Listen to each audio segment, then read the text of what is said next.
কুষ্টিয়ার সদর উপজেলার টাকিমারা গ্রামের সুজন মালিথা ২০১৯ সালের ১৩ সেপ্টেম্বর রাতের আধারে নিজ বাড়ি থেকে তাকে তুলে নিয়ে যায় পুলিশ।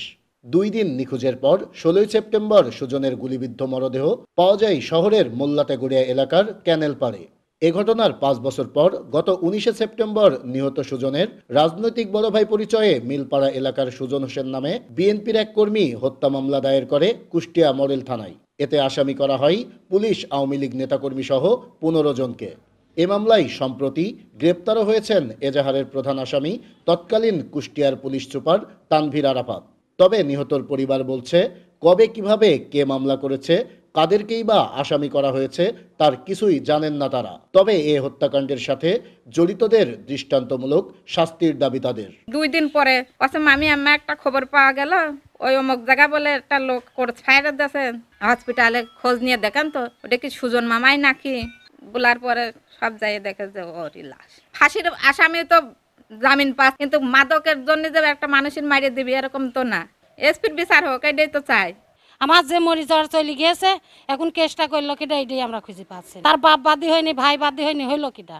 জানতাম সে নেশা খায়, লোকজন নিয়ে খায়, তাই তো দেশের ছেলেবেলি ক্ষতি হয়ে যাচ্ছে এই কারণে। এদিকে রাজনৈতিক বড় ভাই পরিচয়ে সুজন মালিথা হত্যা মামলার বাদী শহরের মিলপাড়া এলাকার সুজন হোসেনের সাথে একাধিকবার দেখা করার চেষ্টা করা হলেও সামনে আসেননি তিনি।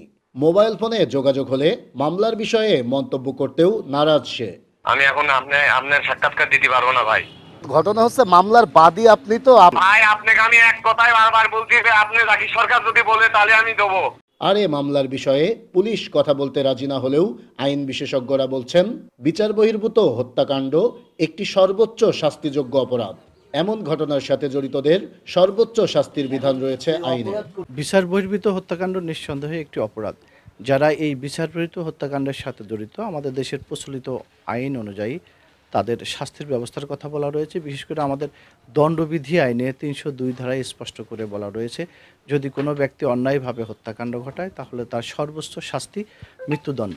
বিচার বহির্ভূত হত্যাকাণ্ডের সাথে জড়িতদের দৃষ্টান্তমূলক শাস্তির ব্যবস্থা করা গেলেই নিয়ন্ত্রণে আসবে এমন বিচার বহির্ভূত হত্যাকাণ্ড, এমনটি মনে করেন এই বিশেষজ্ঞ। বিচার বহির্ভূত হত্যাকাণ্ড ঘটিয়েছে তারা যে প্রশাসনের লোকই হোক, দেশ টিভি, আর কুষ্টিয়া।